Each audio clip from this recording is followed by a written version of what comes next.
Welcome to the Holy Mischief Podcast. Here we shine a light on the hidden gems of Cartersville and Bartow County. Helpers, creators, and everyday heroes spreading love and kindness in extraordinary ways. Think of us as Mr. Rogers for adults, sharing stories that spark hope, joy, and a little bit of holy mischief along the way. Pull up a seat, neighbor. It's time to meet the incredible people making a difference in your backyard.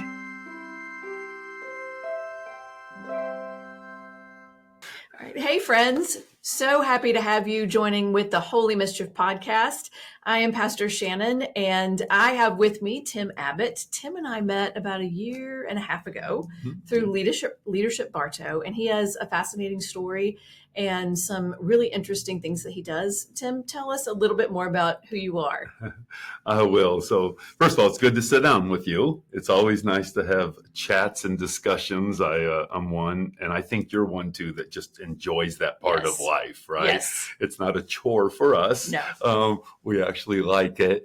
And yes, we met in Leadership Bartow. I'm a huge fan of Leadership Bartow because of that. Yeah. Because it does exactly, to me, I think what it's supposed to do. It helps you connect and grow as a leader, meet other people, connect, and then grow as an individual in some way. Yeah, and I've learned so much about a community that I'm fairly new to, which I loved, and through the people that I got to meet. Yeah, and my story actually kind of sort of begins there back in 2017 when I went through Leadership Bartow, and of course I'm still participating now in other ways. That I met all these wonderful people, and it inspired me. Like, what is my give back?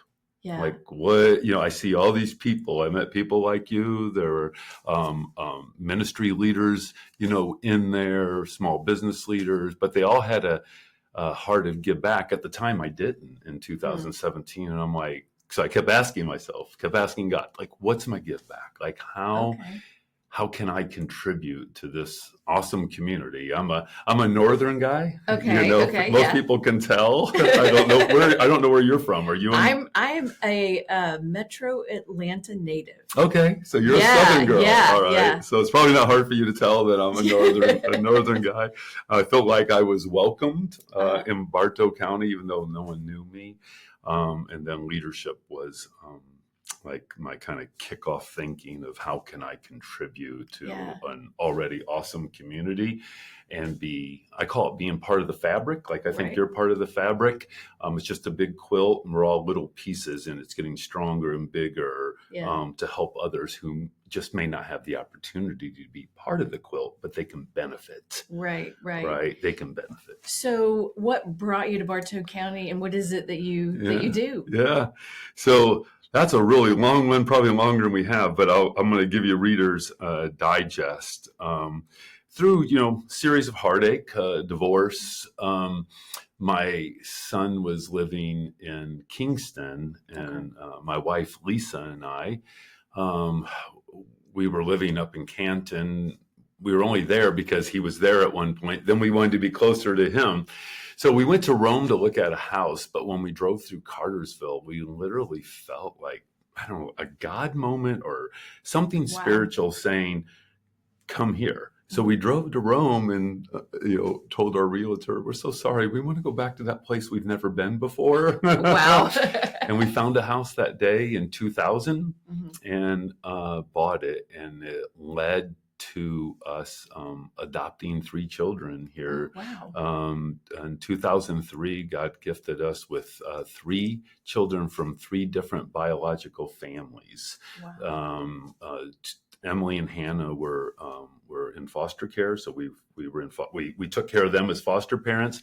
Sam became a private adoption from like this weird connection of people who finally called us and said, "Hey, there's a boy. The mother wants to give him up for adoption. We hear you're interested." So in 2003. And it just chokes me up. There's no way I can get around that. In 2003, we found ourselves with Sam at 3 weeks, Emily at 6 weeks, and Hannah at 10 weeks old. Wow. And we were so ill prepared. I had just started a career with Kaiser Permanente Healthcare. Lisa is a teacher. We tell people it's the most stressful year of our life. Like it was blessed. Right. Lisa's also, she was adopted when she was 3 months old. Okay. And so my grandparents raised me. So we just thought like, well, God's kind of knitting this family together. So, your family is a quilt. Yeah. So anyways, that's how we got here, and that's how our family, and we eventually moved out to Harley, Georgia.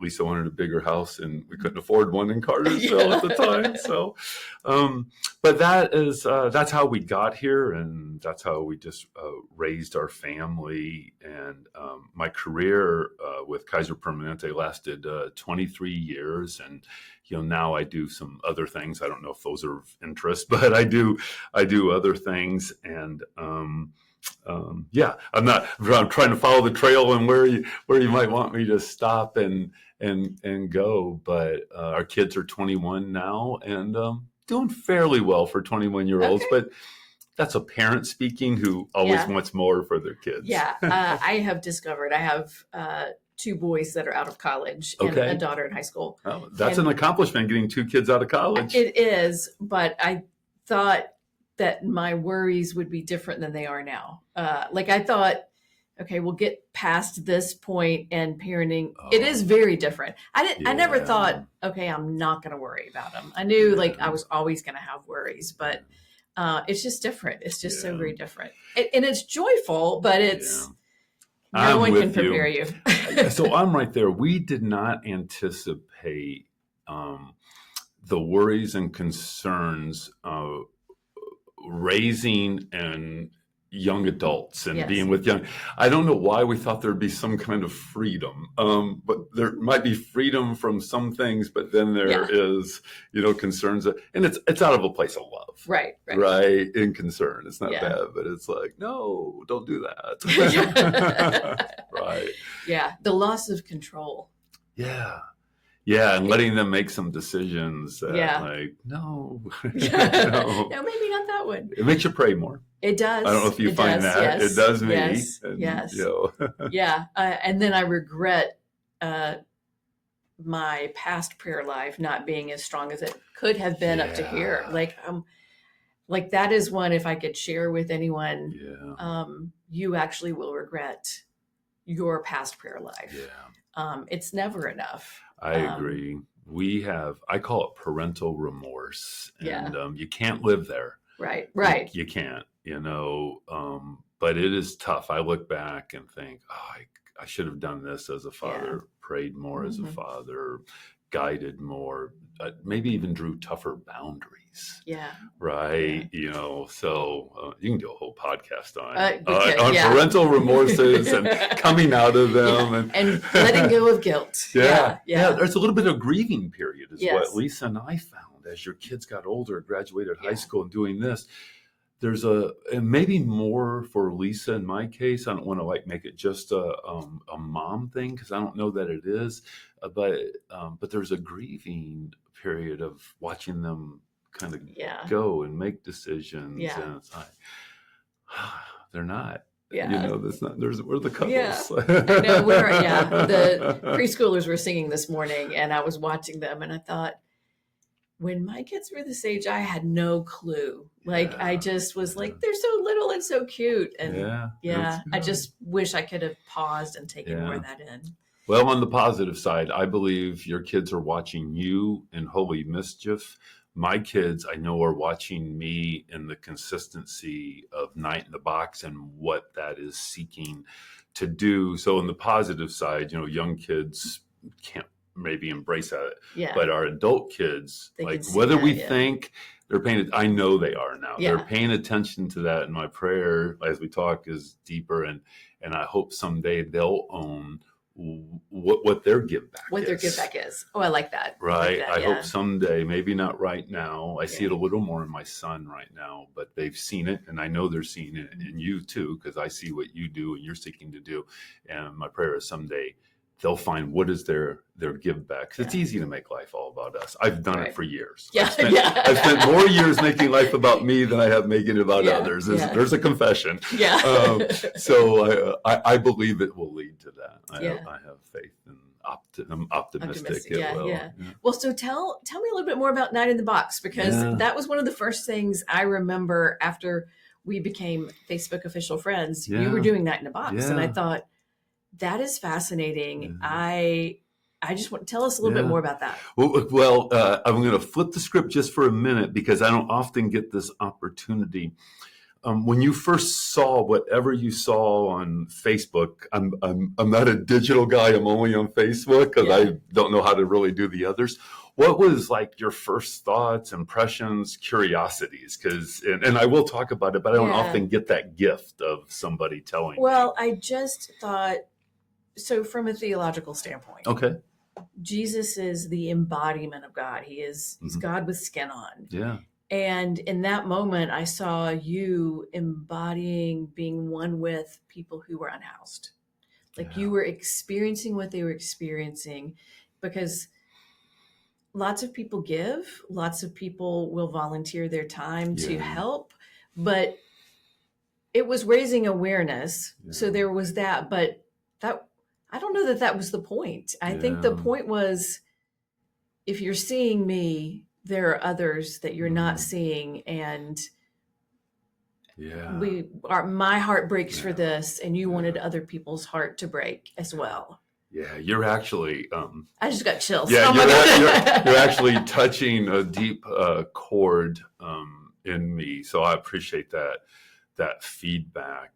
I did not become a Christian until I was 30. I didn't hate God. I didn't necessarily believe in God.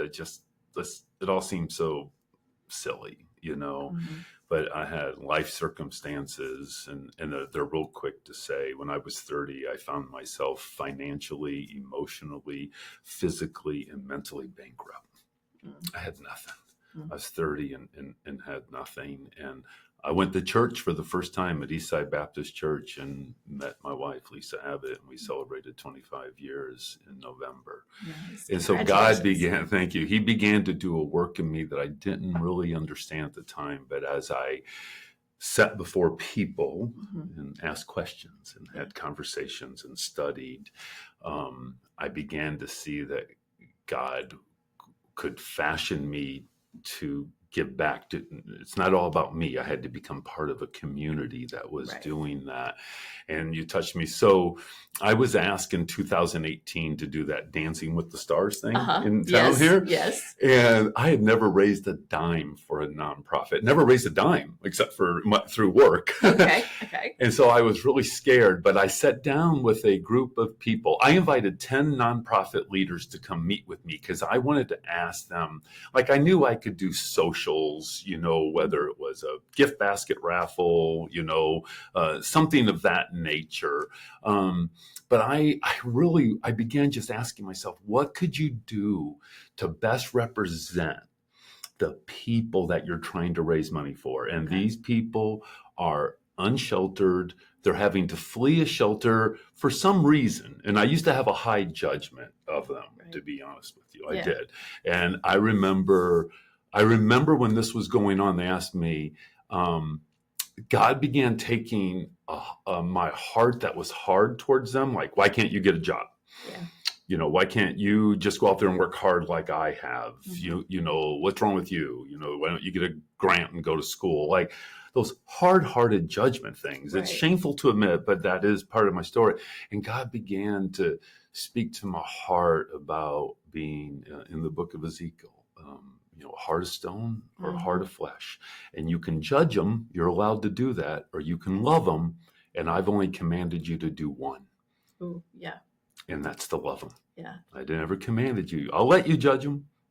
But that's not what I've commanded you to do. Yeah. And so I asked 10 nonprofit leaders, only knew a couple of them, and said, will you come meet with me? I want to talk about I just want to ideate, just want to go to a board and write things down. And how can I best represent them? I thought I'm going to go to the woods and live for a week in a camp with them. And my wife was not happy about that. And so here's the deal. 5 of them actually showed up. Okay. That's pretty good. That's good. That's 50%. Yeah. That's batting 500 in Major League Baseball, and you're in the Hall of Fame. Yeah. And one of them that showed up was Doug Bilal. Uh-huh. And I was explaining all this like I'm explaining it to you. And he goes, "You're not going to the woods." He goes, "It's not safe." He goes, "That's their place." Yeah. He goes, "But I get what you're trying to do." And he said, "I think you probably want to do Night in the Box." I said, "Yes, I do. Let's do it." Yeah. What is it? You said yes. What is it? And he had a buddy in ministry in Denver, Colorado, that was doing Night in the Box in the downtown city. And he called them right on the phone. He said, "Hey, can this guy do Night in the Box?" And he said, "Please." And so it was from there, decided to find the coldest night I could find in January 2019, go to Cartersville Street Corner, and then began to say, I just want to try to walk in their shoes. I'm not homeless. I have a home. I have resources, but they don't have a voice, and I'm going to work real hard to have a voice for them. And help us all understand what they might be going through, then help us understand that God loves us regardless whether we have money or no money, right, shelter or no shelter. He doesn't, make those little definitions of like, "Oh, you're doing well, I love you," Yeah. So I wanted to communicate that. I wanted to communicate that we're a much better society when we act with generosity and compassion towards each other, much more than judgment. And if we're all honest, it's hard not to judge. Right. It's hard. So I believe you have to get intentional and work at it. I had to get intentional and suspend judgment, and think about, I think I said it today in our meeting, like I want to assume best intentions until it's just not true. And then thirdly, I wanted to see if I could raise money and support for the Good Neighbor Homeless Shelter. So I spent about 36 hours out there in front of Armando's. The temperature that night got down to 21. I was not prepared for that. Like, I don't cheat and take heaters and stuff. I was about to ask what you brought with you other than a box. So at that time, I took nothing, not even a box. Oh. Because I literally said to God, if you're in this, I'm just going to ask for things and ask people to bring them to me. Okay. And I asked for a chair. Uh-huh. Oh, that was my phone. I did Facebook Live. Okay. And my wife teases me because I didn't have any setup. So I would do Facebook Live like this, and she would text me and say, "All I see is up your nose." And she's like, people have got to be tired. Put it up here. Yeah. Of that. But people brought me a chair. They brought me a box. Now I had clothes on. I had warm clothes on. The shelter brought me the stuff they take to people who find themselves camping, out in the woods. So they brought me a sleeping bag. They brought me hand warmers. They brought me socks. They brought me a tarp, chapstick. They have these bags where they try to help people. So that first one, but I raised almost $6,000, was a little short of that. Just out there, it was just you. It was just me that time. Okay. It was just me. Didn't know if I would ever do it again. But after it ended, I just felt like God. I try not to overplay the God card always, God, but I also have to speak my truth, if you will, about my relationship. I felt like him saying, be consistent. Okay. Keep going. Mm-hmm. Like, give people a voice who don't have a voice. Learn more about this journey. Raise money if you can. I think with Hunger Homeless Awareness Week and my individual times, we've raised maybe like $60,000 over 14 times doing it. So I've done it 14 times. I'll go back, God willing, in January or February. So you've done 14 times, which means you've done it multiple times a year. Oh, yeah. Okay. I always look for the coldest day in January or February that I can, and then the hottest day in July or August. So like last August, the heat index was 106. And I will say I'm a little bit older than I was in 2019, and it wears. But I really honestly feel compelled, because I also work with people who find themselves without shelter. And I do want to be a voice to them, but I don't want to be the only voice. I'm not a good lonely person. Okay. Uh-huh. I like to be part of a community that's working hard, and I'm trying to build that community, be an encouragement, a voice for that community, and engage like all of Bartow County that I can. And if it's not homelessness, what is your give back? Okay. If you're able, what is your generosity? What is your compassion? And then like compassion is an action. Empathy is the feeling, right, of kind of joining you in your journey.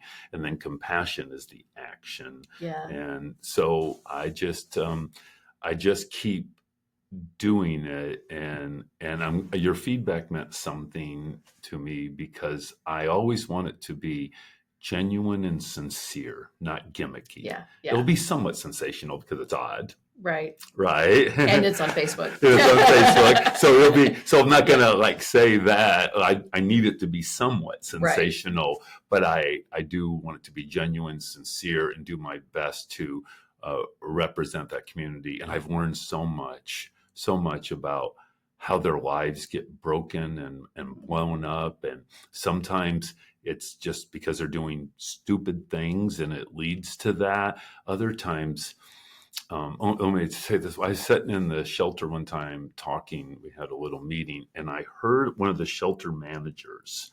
There was a woman crying really loud in her office. And I heard the shelter manager say this: "We can get you in there, and he won't do that to you anymore." Right? Yeah. So that's a mom who didn't do something stupid or didn't purposely blow up her life through addiction or something. She just found herself with a really bad guy, and her children were in the car looking for a safe place. So, you don't really, you're always going to have people taking advantage of this and that. But honestly, I don't even pay attention to that anymore. We'll go and do what we can do. We have boundaries, we have programs, and I'll just keep doing Night in the Box. So whatever little money I raise, if I can bring other people into it who can love on that mom or children or provide a backpack or something, then. And you still do it alone. Because one of the things that you said this last time that you did it was, that's really what gets you. Yeah, the loneliness. Yeah. I never. So what happens in November about the loan is in November we do this corporate challenge and family challenge where corporations can get involved, but we don't make anybody sleep in the box. Like we do is say, hey, Shannon, if you can't raise your $2,500, then you have to come sleep in the box. You really don't have to come sleep in the box. Like that's not good business. But it's a good challenge to do it. But I do it alone, and it's the same thing every time. I stay up until 12:30, just talk too much, or I just sit out there and I'll read my Bible or I'll do something. I just wait for people to come, and they always do. And they'll ask what's going on. But that 12:30, it's emotional for me. When I get in that box, it is so lonely. And I begin to imagine a person that's in their car for the first time. No one ever planned it. No one ever said, people say, I'm going to be a minister. People say, I'm going to be a business person. No one ever says, I hope I'm homeless one day and then I'm lonely. Yeah. And then I don't know what to do with my life. So there's the first night that I have become extremely empathetic about, that a person who never really planned on it finds themselves alone.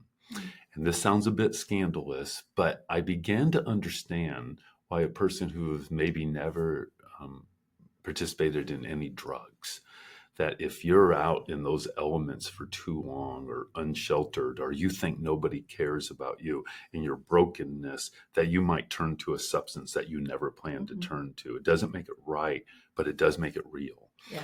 Because I've never thought about doing like meth. But when I got in that box and I began to feel the loneliness, and I thought, if I had to do this night after night, I would probably look for a break. Yeah. And it might not be the healthiest decision that I've made. Again, I'm not advocating that. I'm just communicating that's the experience of like, oh, maybe that's why it happens. Yeah. Because loneliness, I think, is an enemy. Yeah. I don't know if you agree with that or not. Well, I mean, the Surgeon General says that loneliness is our epidemic right now. Oh, I didn't know that. Okay. Yeah, like there's a lot of research about how loneliness is the equivalent of smoking like 14 packs of cigarettes a day or something like it's very unhealthy for people for a wide variety of reasons. It is unhealthy, and it feels unhealthy during those times. Now, I have the benefit of knowing if I had to leave right then, I could. I'm not going to abandon the mission. Right. One time it rained and stormed so hard. And sometimes there are a couple of people that might come with me. It's always there.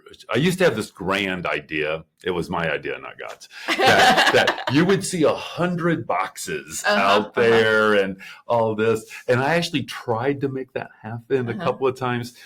It didn't work well, and I finally realized, I don't know if you ever have these moments, like, I think that's about you, Tim. So that's not the plan. So I abandoned that. But it stormed so hard, like we had a canopy up, but the ground was shaking, and I'm up against my vehicle at this point. My wife's calling me saying, just come home. And I'm like, I can't. I'm like, how disenchanted, like, I'm not trying to kill myself. I'm not a martyr. Yeah. Number one, I don't want to die. Yeah. But it wasn't but it was nasty, but I'm like, it's just wet, scary, nasty, So you learn a lot doing that, but like right now, this is a blessing. I started in 2019. Here we are almost in 2025. And somebody like you cares enough about society, about your community, that you want to do this Holy Mischief channel, and your commercials have been great. I think they're very encouraging to someone. Someone were to hear them. What are they going to do? Say, no, I don't want to do any. I'm not going to smile at anybody today. I don't want to buy anybody a cup of coffee or whatever their thing is. And so in a way, it's some affirmation that keep going and let God be God, but keep being obedient as long as you're doing it for the right reason. You feel He's leading you, and draw people in. Again, it might not be about the shelter, right? But it could actually be about your home. I know, like, am I as generous at home as I am in public? Yeah. I mean, those are good questions. As a husband and a dad, I have to ask myself that I can't ignore my family and, type thing. Yeah. So, I like to think about Holy Mischief kind of on a spectrum. Most people think about acts of kindness, and while that is a part of it, and we need to show more kindness in the world, there's also acts of compassion, which I think is some of where you are, because you are helping people who will survive if you don't help them. Yeah. But they won't really live. They won't live.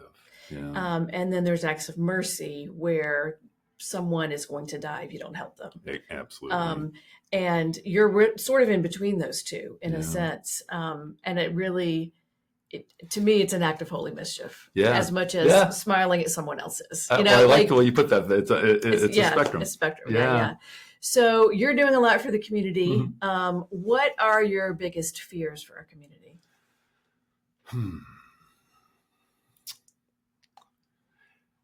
So my biggest fear is that what we've started as a community, I don't want it to become so commonplace. It's just what we do without kind of the emotion, the compelling reason that we get comfortable. Right. I think I fight that in my life a little bit, just getting comfortable. Do you really have to do this anymore type thing? So, my fear is as a community, because there's so many distractions. I see people like, they don't like the growth here. They don't like the homes here. And I get all that. I'm not even saying they're wrong, but I really believe that we're here to help focus on life, because it's a borrowed life. Yeah. Like, I'm not trying to be doomsday, but it's pretty clear that all of us have an end time somewhere. So my fear is if we get so caught up into maybe politics or the what we dislike and what we're against, then we never get to what we're for. Yeah. Right. And I believe it's in everybody. Like, I don't think I'm anybody like cut out special. Like, God did something special in my life. And when I was 30, he can do it to anybody. Yeah. And so if I can encourage people just to find yours. So I don't even know if I call it a fear more than a concern that like, and maybe this is just me getting older, that like we should be a society of generosity, compassion, and encouragement to each other more than we are what we're against. I'm not trying to be Pollyanna. Yeah. We're always going to dislike something. Right. Right. I get that. But my fear is if, kind of the way things go, we get to be more about what we're against. There's boundaries. The Bible talks about boundaries through sin. Life talks about boundaries, whether you believe in God or not, just through moral convictions. We know right or wrong. Yeah. So it's not like everything's okay, but we don't have to carry that weight, I think, for other people. Yeah. We can just be a friend and try to be an encouragement. So I would just hate to see us ever go kind of backwards. And I don't know if it's a real fear, concern, or I don't know. It's a tough question. I never really thought about it. But I would just hate to see that. So I think we need a lot of us. That's why I talked about that quilt. Right. I always want to bring others in, like I was brought in. Yeah. A patchwork quilt. It's Yeah. really beautiful. Yeah. So I think you've answered my next question. So your biggest fears, and the converse of that is your biggest hope is that people are a part of this network. We are working together and people find what they're passionate about and show what they're for. Yeah. I think legacy sometimes can kind of be overthought. Like, I mean, I know after I'm gone, 1-2 generations later, no one remembers Tim Abbott's name. But I am going to use the word legacy, that I want to be part of a bigger legacy and bring other people into that when we do have to exit, that we've made that positive impact. And we talked about children. To our kids and to our neighborhood, to our neighbors, to our church, community, and we can't do it all, but that we've done something along that line. So if you had any Holy Mischief challenge to give to people, what would you ask them to do? Oh, that's a good one. Now you probably should have asked me that before. I gave you time to think of that. Holy Mischief challenge. Let me see. That's good, because you give good challenges on the radio. I think I heard your spot one time on the radio, and I literally bought the person behind me at Noble and Maine a cup of coffee because I heard it on the way there. Like, I'll do it today. I'm like, okay, good challenge.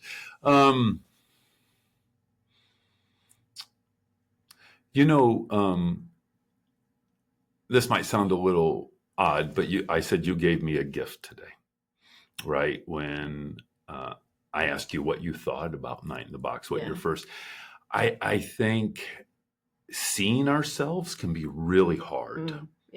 Really hard. And this might sound like an odd Holy Mischief challenge, but if you're already a person, like you don't know what your give back is, you don't think you have time, money, resources, whatever that might be, it's just not what you do.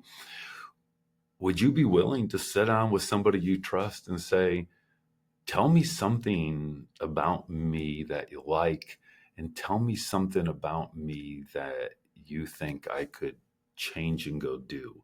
Help me see myself out there helping others. What would that look like for me? So if you just don't know it, and I know that doesn't get into necessarily the things you're doing. But you sit down and have a conversation with someone. First of all, that's an act of kindness. And listen to, they might help you find your why and what those next steps are. I like that. Well, people don't do that. And I didn't do it always, because we take the word criticism and it sounds kind of bad, but criticism can be helpful in the right setting with the right person. And if they had to have a Holy Mischief moment, and these are the people that just aren't there, they're just right now, they've never thought about that. Like Holy Mischief sounds weird. Sleeping in a box sounds weird, but maybe giving back in some way doesn't. It can be little ways. I get Facebook messages all the time. Tim, I made 20 bags for our unsheltered friends. What can I do with them? like, great, something like that. But being able to sit down, because I've done that over my career, and I've done it with my wife, and it can be hard, like, help me see where I'm not showing up for you very well, talking to your spouse or sitting with your community and say, hey, is this even working? Should I be looking at it differently? How do I come across? But they got to be honest, people. Like, pats on the back, everybody loves them. But so I think, a holy mischief moment could actually be for yourself. Ask somebody you trust to help you see yourself. And then what would be a next step in holy mischief for you? So it's a bit challenging, but I think we grow. Yeah, absolutely. Yeah, that's one I couldn't say on the radio in a minute. Right. Yeah, so, it gets a little thank deep. You. Yeah, I like it.